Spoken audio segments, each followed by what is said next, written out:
I just pulled up the event and I see us. Oh no, we're all frozen. Okay, here we go.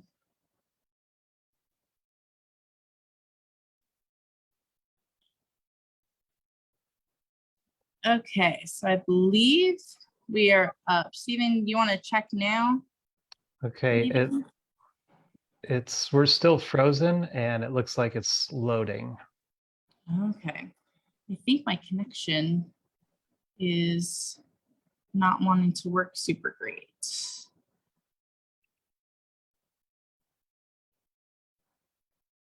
Okay. Still loading. I'm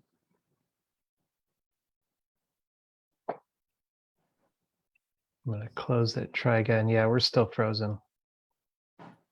Okay, because I started mine and it looks like we're going, but Could just be me that's frozen. They honestly have been changing it every single time. If anyone's watching, put it in the comments if we're up and running.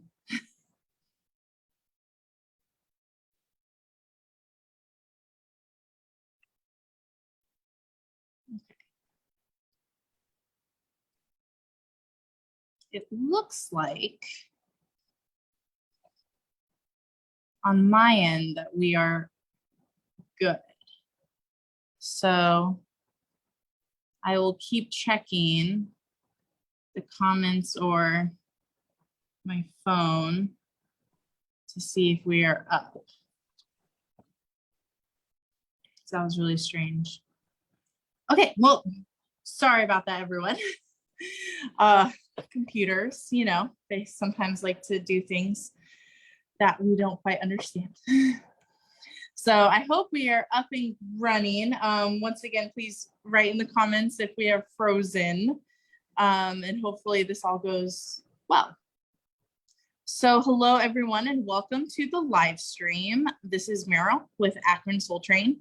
And today I am joined by Akron Soul Train artist in residence, Stephen Mastroianni and Palli Davene Davis, to tour their show Strange Mechanisms, currently up in our Burton D. Morgan Foundation exhibition space in downtown Akron.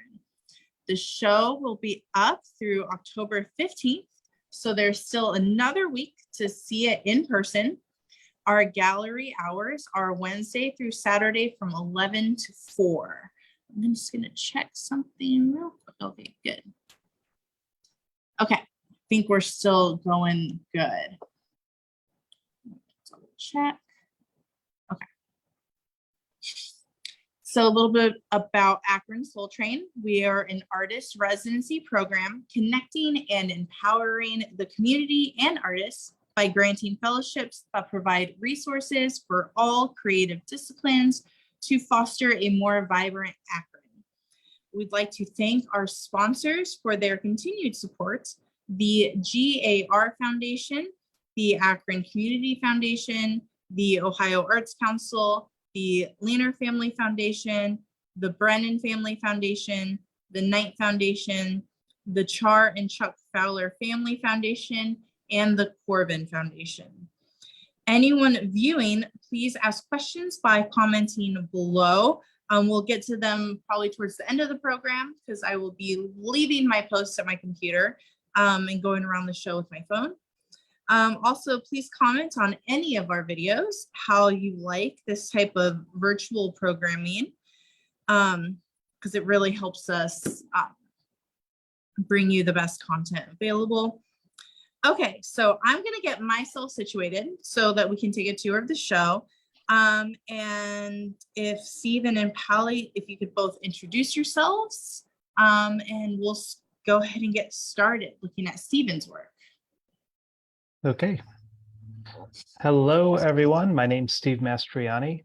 I am an artist and photographer and college professor and a handful of other things in the Cleveland area. And I guess we're going to take a look at the work and discuss it more in depth. Yeah. Okay, I'm just going over to the beginning of our gallery.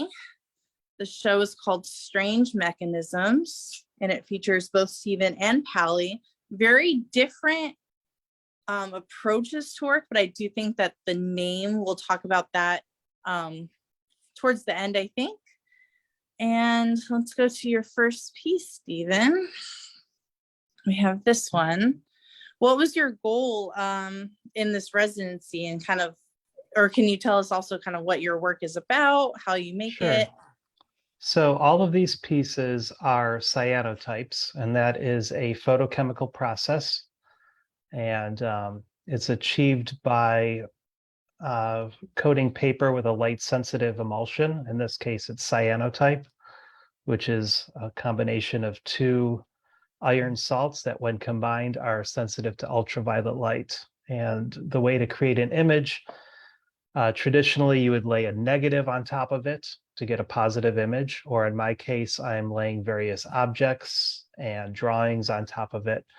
So wherever you put an object or a drawing or anything that's going to block the light, it results in a negative shadow. So it results in sort of a white shadow, or various levels of transparency or translucency, depending on how thick the object is.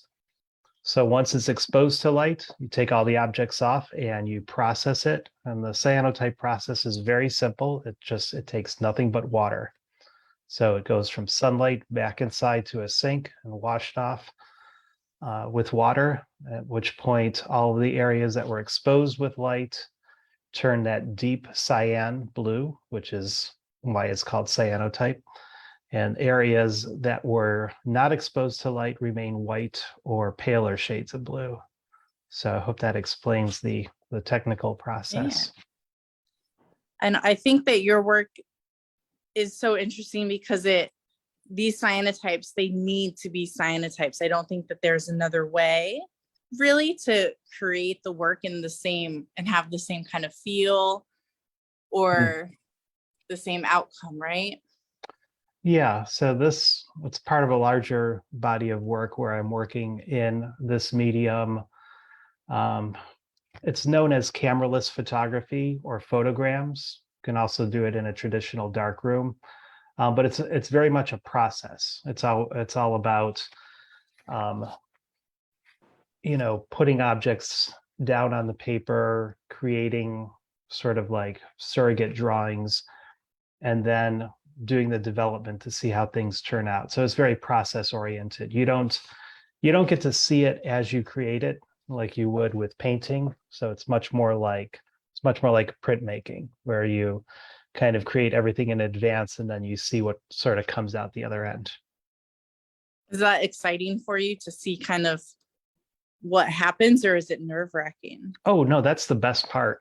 Just seeing it develop, seeing it turn deep blue under the water, or in the case of the photo of the black and white ones, seeing it turn black and white when you're processing in a dark room. That's the rush. It's so cool to see the final result, because you have no idea what these things are really going to look like, because you're laying out all of these sort of bits of paper and objects and drawings on top of this treated paper before it turns blue. So you can just sort of guess what you're doing, but you can't really see the final result until you process it. Yeah. And one of your goals was to work very large in this process, and we'll move on to some of your multi-paneled pieces. Okay. What was your goal in working larger? Yeah, so I've been working fairly large, and then this residency gave me the opportunity to kind of create a whole new body of work with the gallery in mind, taking into account like the size of the space, and creating these really large pieces. So a lot of these, you can kind of tell at a glance, they're made up of multiple panels, because I can only go so big before I don't have enough room to actually do the process. So they're done in multiple panels. But these panels, just for reference to the viewers, since it's hard to tell the scale, They're usually about 36 to 40 inches wide and about 60 inches tall, some of them. So these are multiple gigantic panels that go in to make the bigger pieces. I love working large because I love to sort of be immersed in the image. Kind of, I like to see it sort of fill up my peripheral vision instead of something sort of smaller where you can kind of visit it and look away. I like to be sort of totally floating in the image. These definitely have that kind of, you feel immersed, you feel like you're floating in a way.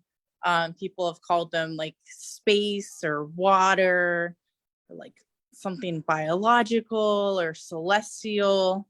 Mhm. Can you maybe talk about your imagery a little bit? There's a few different motifs I think you have going on. Yeah, that's all very intentional. I do think about things like, well, first I think about diagrams. They are literally blueprints. And then I think about things like, images of stars and space, or images that you would see under a microscope. So sort of the microcosm versus the macrocosm, where they're kind of like two sides of the same coin. Um, so there are these kind of like imaginary worlds and imaginary machines and drawings. So they are inspired by those things, and they at the same time they're very abstract because they don't want to be too literal in that sort of interpretation. Okay, we're going to move on to some of these large panel pieces. So something like this, definitely to me, I'm kind of evoking the feel of sort of a combination of space. You kind of see like stars or a planetary structure, but then you also see these gears, these sort of like very much of a human made objects. So there's a juxtaposition between those sort of great big natural objects and those man-made objects that are kind of floating in space or floating underwater or under the microscope or through the telescope, however you want to look at it. Like to sort of play around with the perspective. And your process is all drawn shapes or things cut by you and made by you. You're not using, if some people are kind of a little bit more or have seen cyanotype before, a lot of it is kind of florals or leaf kind of formations. You're kind of taking a completely different approach. Right. The bulk of the objects are sort of handmade. I use a combination of drawings. I will draw on top of tracing paper. So part of the image comes from that drawing that's laid on top of the photo treated paper. And a lot of these shapes are hand cut. So literally, an X-Acto knife or a pair of scissors cut out of plain old paper. Some of the objects are actual manufactured or found objects. Like if you come in close to this one, you see those tiny gears are actually lock washers. You just find stuff like that in the hardware. So it's a combination of things, but more and more I tend to sort of draw or hand make the objects before I put them on. And that is in contrast to traditional cyanotypes and photograms where artists will use a lot of found objects, like you say, like leaves or floral things or whatever it may be. I like to do the drawing and then create a piece out of the drawings and the pieces and the parts that I create. Yeah, so everything is really based in that drawing or creating. Right. Piece. Okay, I'm going to move on to this piece where your kind of different motifs coming from with the gears, and then the circles I think is a big one as well. It's there's a couple of different influences. A lot of it comes from sketching, just sort of sketching abstractly. I will open up my sketchbook and just kind of draw lines and shapes, and they sort of evolve into more of a structure. And then sometimes they come from everyday objects like those gears or those lock washers or things that I'll see or find around the house, bits of hardware. I've used pasta shapes in some of my pieces. Um, and again, I like sort of an abstract quality to it. I don't want to give too much away or be too literal. So um, I'll sort of draw abstractly and kind of force them into shapes or objects, if that makes sense. Yeah. No, I definitely wanted to talk to you about the abstract quality, because we kind of talked about how they evoke a lot of different types of imagery. And I think the how you achieve that is because they are quite abstract. And so your mind can really kind of fill in or use like an imagination to create and to kind of make sense of these things. Yeah, yeah, for sure. Okay, and this piece. So even a piece like this, at first glance, it looks like feathers. And normally in this type of process, an artist may gather up a bunch of feathers and put them on the paper to make a photogram. But even for this, I decided to draw and cut out feathers. I don't know why. It's just like it's kind of a control thing where I sort of want to control the precise look of these things, um, because it's drawing based. It definitely it comes from me. It's a creative. The creative process is all about drawing more than it is about sort of found objects.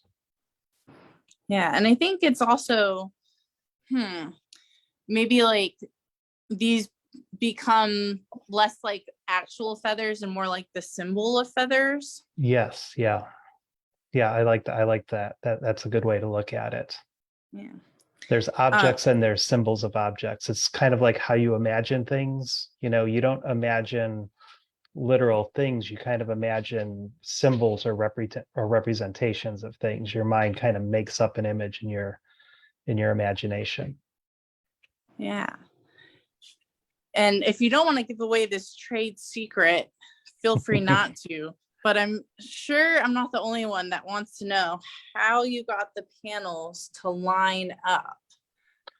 This Um, is me. Not really a trade secret. It's just being really careful. So those objects that overlap, like those cut out those feather shapes, if they're on one panel, I'll tape them down and measure them out. And then when I go to do the second panel, I'll just measure to the place where they're supposed to be, put the developed piece next to the undeveloped piece and just kind of line it up. Oh. So it's really just a matter of being really careful and using a ruler and a pencil to kind of mark your spots.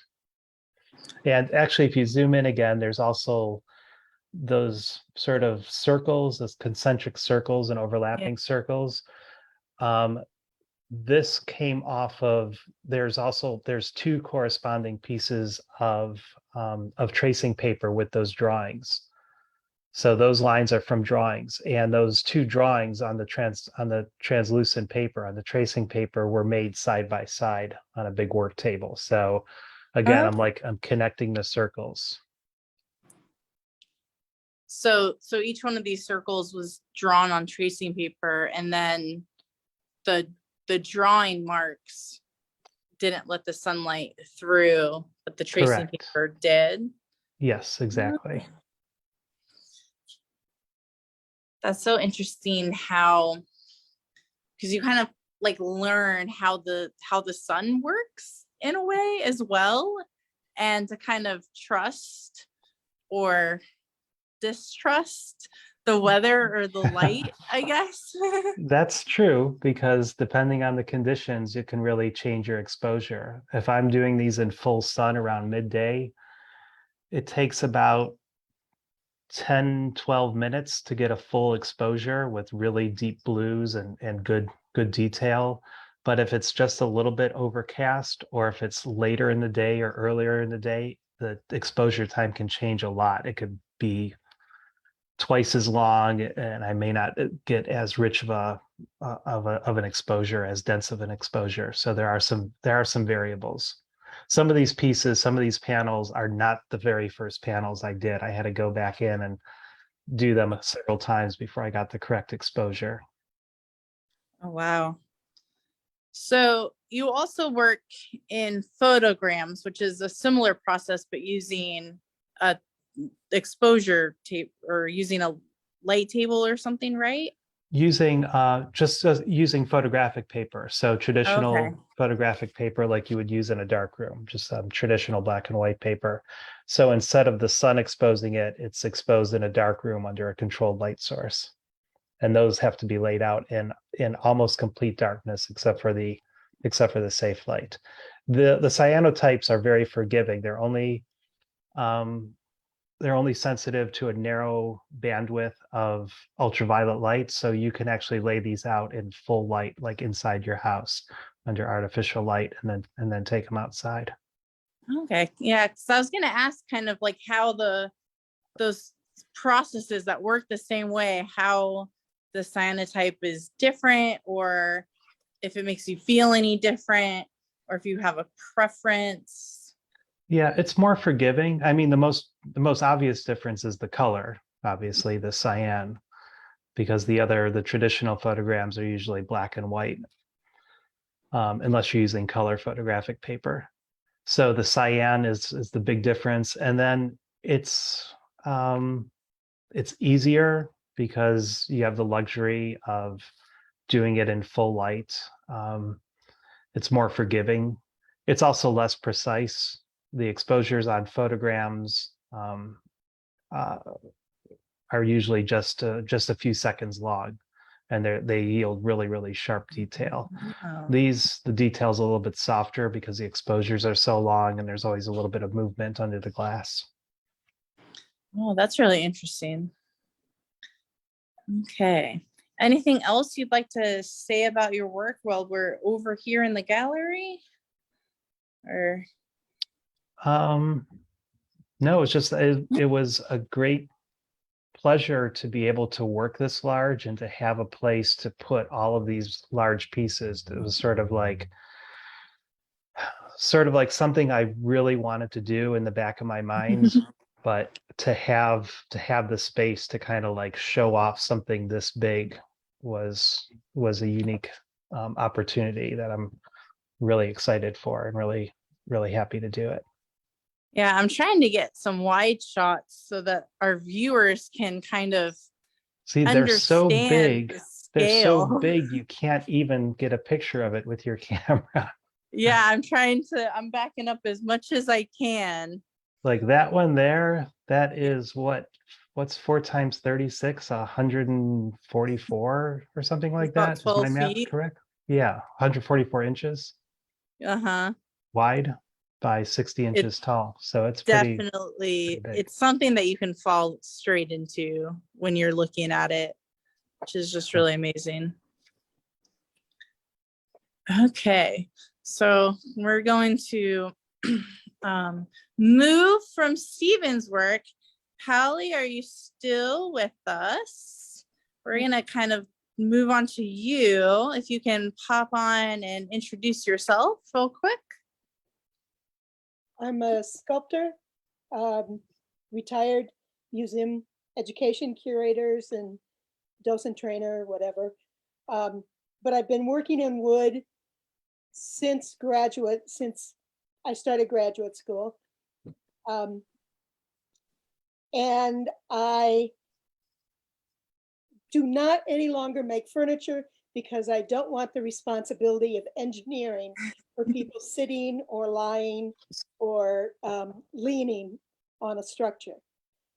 This particular body of work started in 1991 with the small pieces that you'll see in a while, which is a continuous series. I almost always work in series because once I make one thing, I'm so entranced in the form that I want to keep playing with it and extend the ideas. I learned a long time ago that sculptures are more easily shown if they hang on the wall. Having broken so many of my early pots back when I was a potter, that I started working on the wall. And we're following through the gallery with individual pieces, but almost every individual piece I make becomes a set. There are 2 or 3 or 200, or recently I finished a piece with 500 units, similar but not the same. Talk about having trouble finding gallery space, kinds of shows. But the first one that you showed, Yeah, I'll go back to this one. a piece called Fringe. And the series, which I should have said earlier, is called Holding Stones. So basically more than, the first idea is, how do you hold a stone? The old fashioned brainstorming of, I have this stone, how would I hold it so it can stand on the wall or sit freestand, whatever. Because I did do furniture, I know a lot of techniques. This is steam bent, and the pieces usually are found or found in as fragments in the landscape, or orphans taken from the landscape and put in a place they shouldn't be. Or in this case, this is a fabricated piece of a a cylindrical piece of sandstone that was cut right here out of Berea sandstone in Lorain County. So interesting. I love you talked about steam bending the wood. There's a really amazing quality to all of these that the viewers will see, where the wood can look very rigid or it can look very fluid, and it's really, really beautiful to see that difference.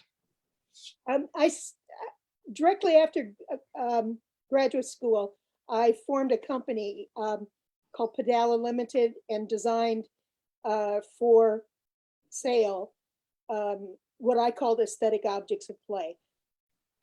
And the point, one of the main principles of play is you have to be able to change it. You have to be able to explore it, do something with it. So most of my sculptures have a sense, not of the mechanical kinetic feeling, but just a sense of they're not quite at rest.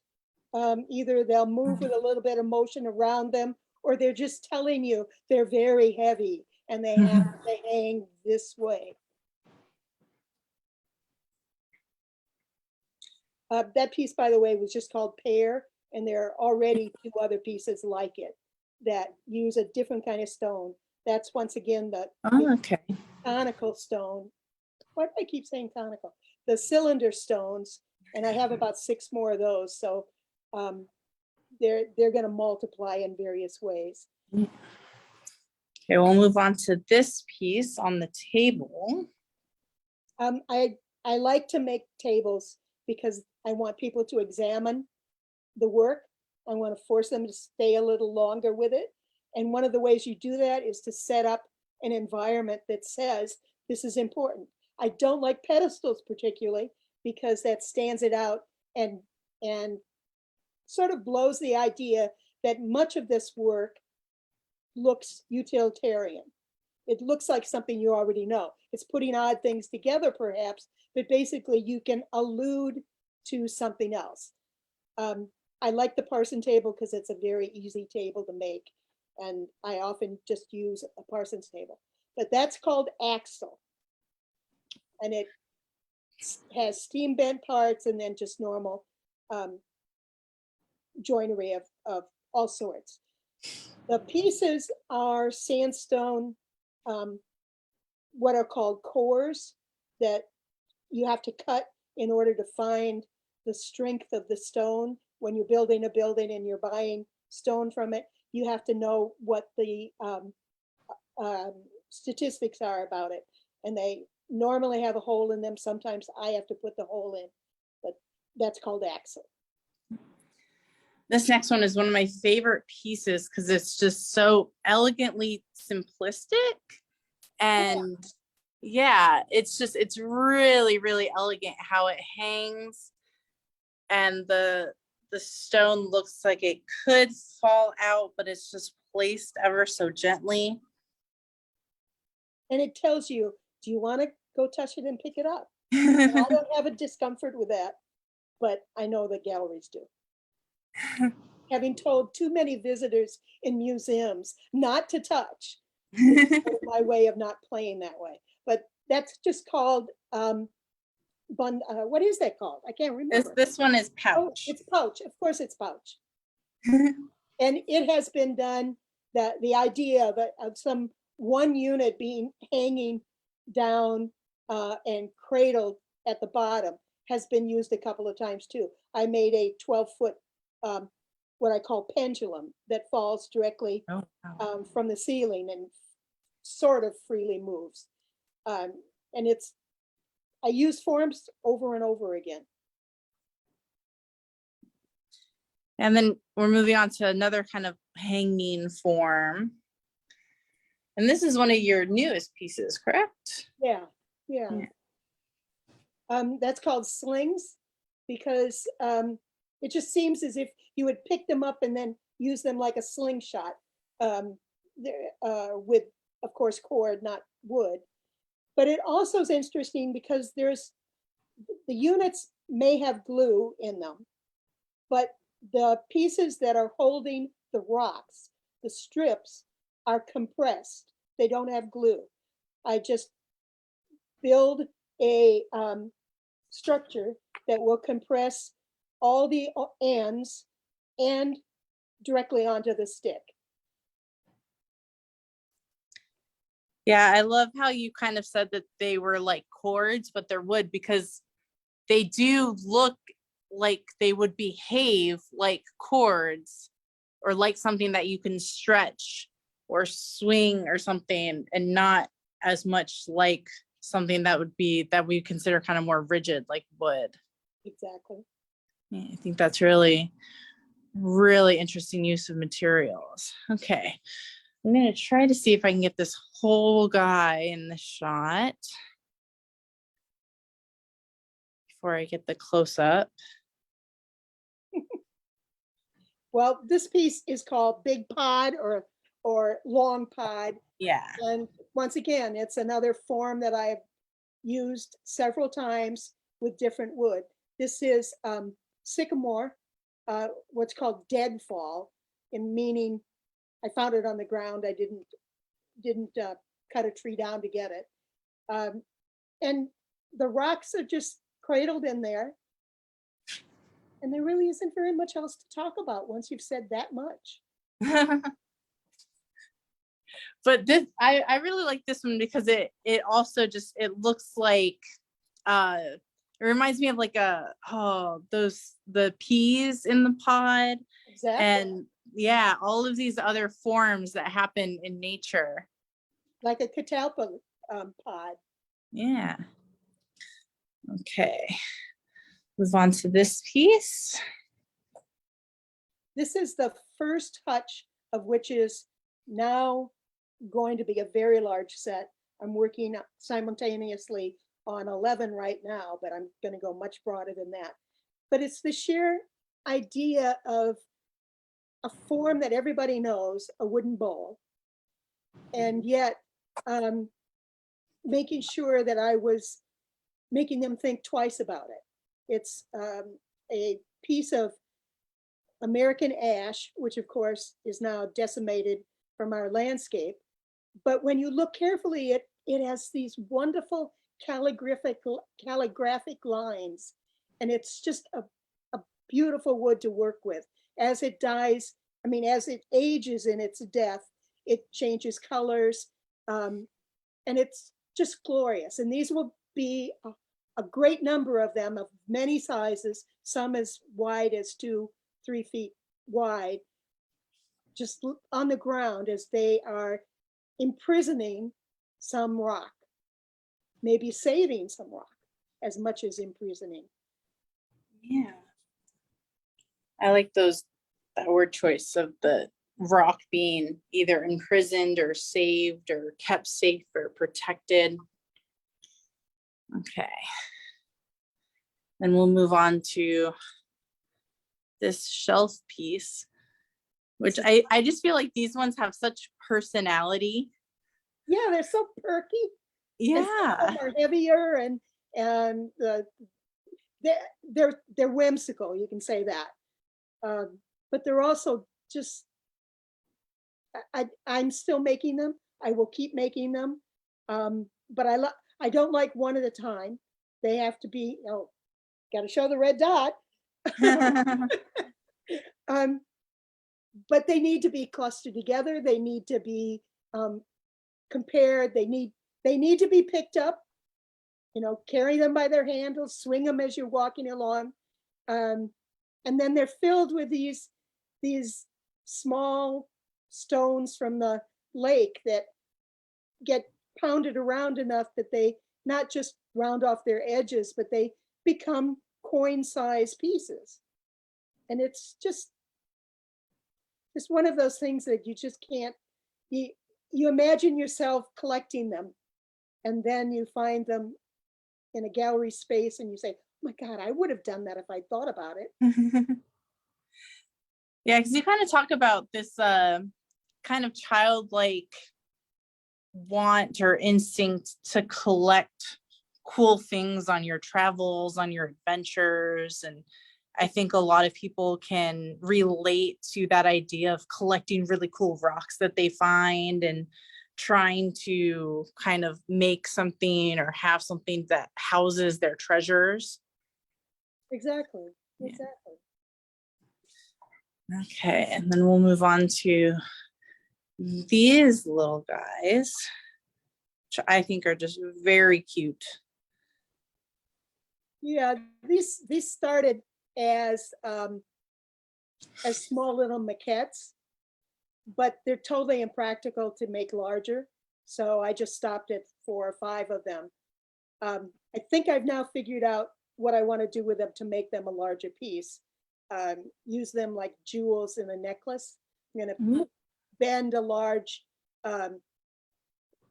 piece of wood so that hangs, and then these will be embedded in it like it was a necklace hanging it, waiting to be put on.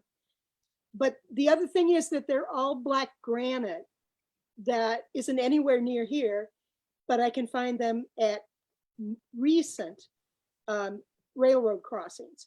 It seems to have been a quarry that's opened up in about the last 10 or 12 years and seems to be popular for railroads to buy.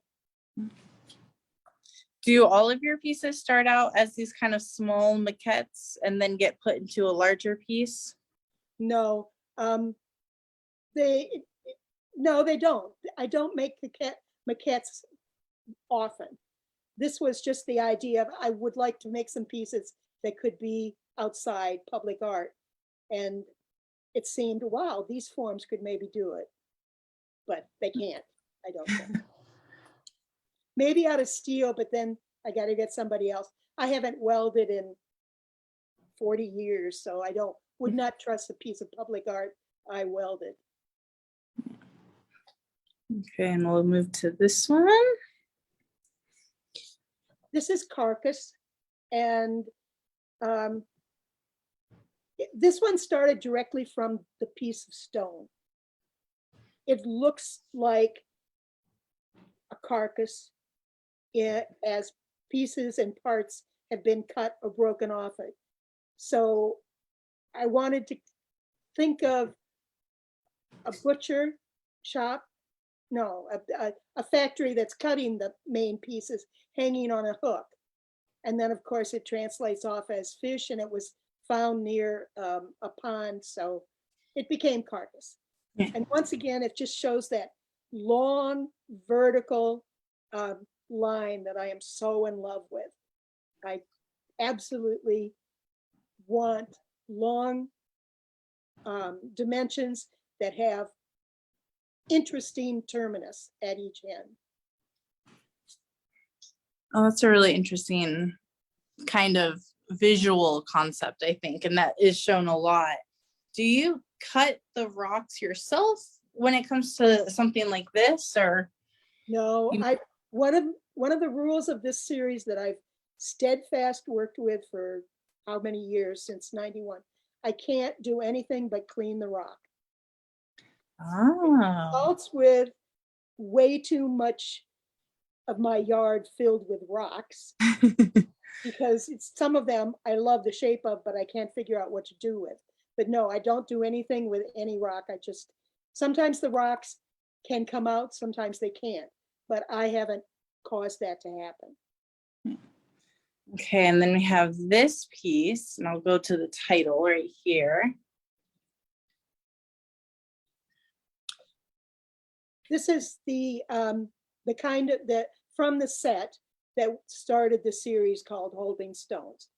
And the only rule for these is that they can be no more than 16 inches. And they have to be, they have to hold the rock so that it won't fall off the wall, which is easy to do with bigger pieces, but not near as easy to do with small pieces. And they're just rocks I found, sometimes in a quarry, actually sometimes at a stone cutter's space. Otherwise, they're all found in the landscape. And these are all ones that came within the last, certainly the last 6. Well, there may be a 21 in there, but they're all fairly recent. And I have 120 of them now. Someday I'd love to show all of them that aren't sold. Just when they are shown, they're usually in 2 horizontal lines, and you walk past them. I think it's really interesting seeing them in a grid like this. And like each one of them is just so interesting by itself. Yeah. And then with the grid, you're really kind of marking that space. Exactly. Yeah. It makes hanging very difficult since they don't match up with size. But yeah, I'm sure. Nice that way. So do you have like a favorite type of wood or rock to work with, or? No, but I like my rocks to have facets. These pieces are all made from scrap from when you were making something larger. And I just store them in boxes and try to use the scrap wood before I would go and cut a new board. The problem sometimes is that a certain rock in my mind has to have a certain wood. Like I try in lighter woods to use a mahogany or a walnut, but aside from that, there's no rhyme or reason to why I picked one wood over another. Okay. So we are going to also look at some of your drawings that we have up. And you could kind of talk about your process a little bit as these sculptures maybe starting from drawings, or like what role does that play? Or like, I know you discovered a lot during your residency with this. The proposal was to do something that I really, really wanted to do and have never sacrificed any time to explore. And it was to see if I could draw objects before or after that would have the mystery that my normal drawings don't have. My normal drawings, they may not be schematic drawings, but they're gestural drawings that are also helping me figure out how I'm going to build it.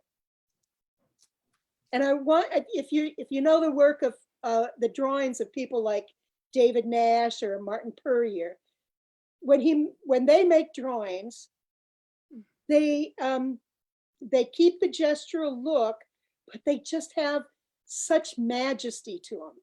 And I wanted that. And I found out I can't do that. I can't do that yet. I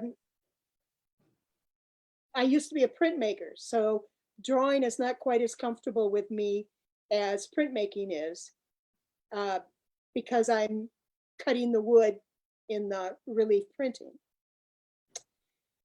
So what I tried to do, and I think I achieved the knowledge that I can do it, but I need to either work larger or do the kind of end up collaging that I did for this one we're looking at right now, which I used cut pieces of paper and then drew around that collage and then pulled the collage off.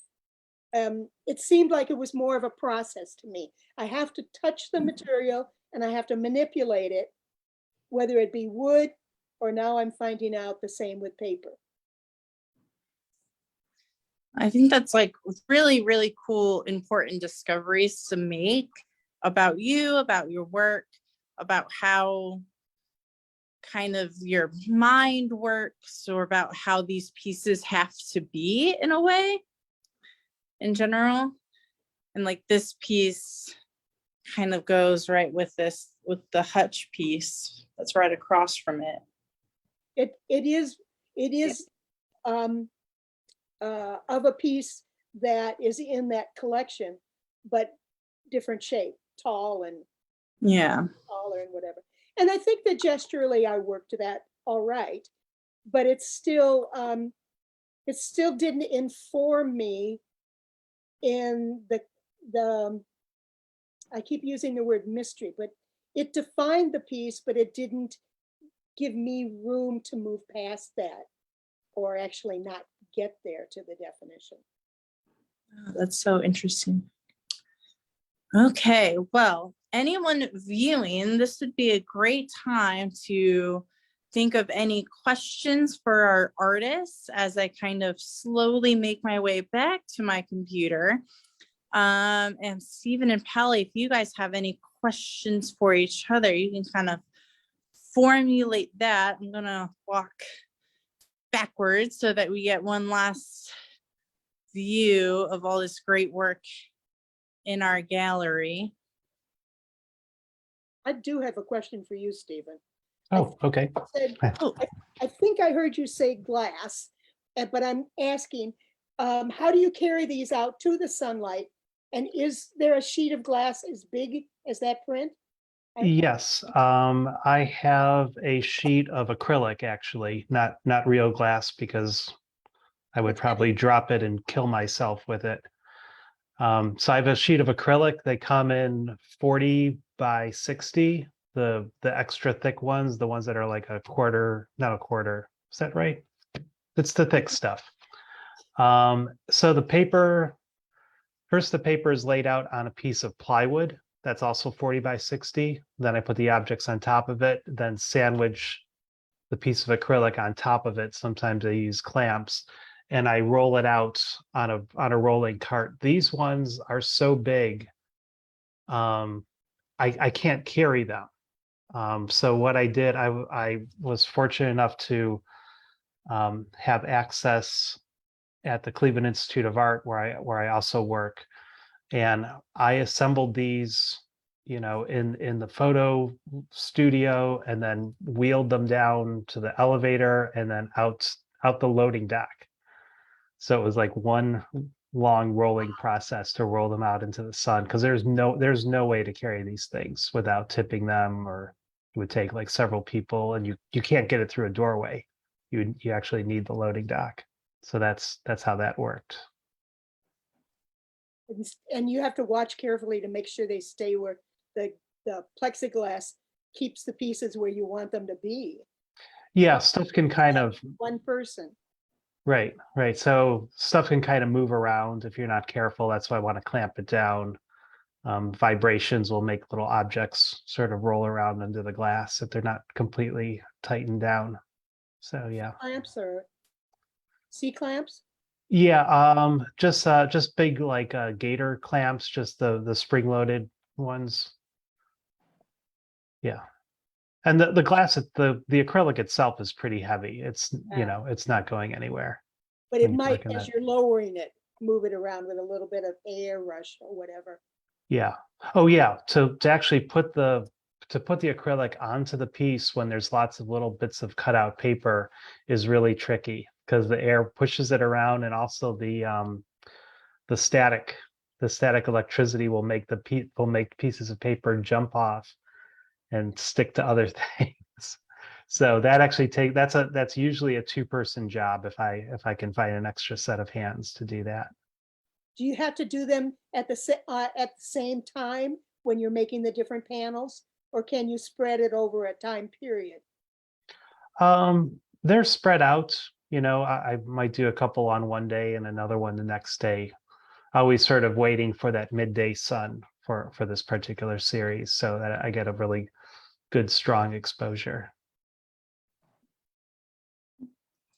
Okay, so if anyone has any questions or comments, you can put that in now. One of the last things I kind of wanted to talk about is the show title, Strange Mechanisms. Now, this actually came from Stephen's artist statement, and he did name one of his pieces that as well. But we thought that it really kind of encapsulated both of your work, especially with the Holding Stone series, because you are kind of making these strange contraptions on how to hold things, or these kind of like imagined situations. If you guys want to kind of like touch on that, what you think of the title, how it works with both bodies of work. Yeah, I think it works. I love how the two sets of work come together. I see that strange mechanisms in Palli's work, like, you know, like that strange axle or the various containers of stones. It's like it looks like some sort of a designed mechanism, but it doesn't really have any actual practical purpose. So it's that kind of like with my work, it's it's imaginary stuff. It's imaginary mechanisms. They're like there's gears and lines and things, but they don't really do anything. They just kind of suggest something. So I thought all the work looked really good together that way. Followed the theme. It also the illusions are the opposite of unsettling. It just seems logical once it's there. And you look at your universe imagery that is not the only imagery out of it, but it's just, yeah, there must be shapes like that out there in the Netherlands or whatever. And then sometimes when I think of a piece, I can't understand why it hasn't been done before. Why isn't there something that looks like that already? Why do axles have to be straight? And then, of course, I have to remember movement and whatever, and that where would they go if it's not straight? But it's still, why not? Sometimes they bend in an accident. Right. Sometimes it has that kind of like fun Dr. Seuss sort of, Exactly. you know, character to it. Yeah. Okay, so I think it's about time to wrap up. So if you're watching this after the fact and you have any questions, please feel free to comment on anything, and I will push your questions along. Stephen and Palli, thank you so much for joining me for a virtual tour of your show. And thank you to everyone who joined us. Once again, Strange Mechanisms will be up through October 15th. So there's still one more week to see this work in person, which I very much recommend. My little phone camera cannot do it justice. And then also on view in our capsule gallery, is Lauren Baker's installation, Glacial Uprooting of a Cotton Candy Dream, and that is not to be missed. It is a great experience to go into that space. And once again, our gallery hours are Wednesday through Saturday from 11 a.m. to 4 p.m. So we hope that you can come visit us then. And thank you everyone for joining us. Bye. Thank you for giving us. Thank the you. chance to do it.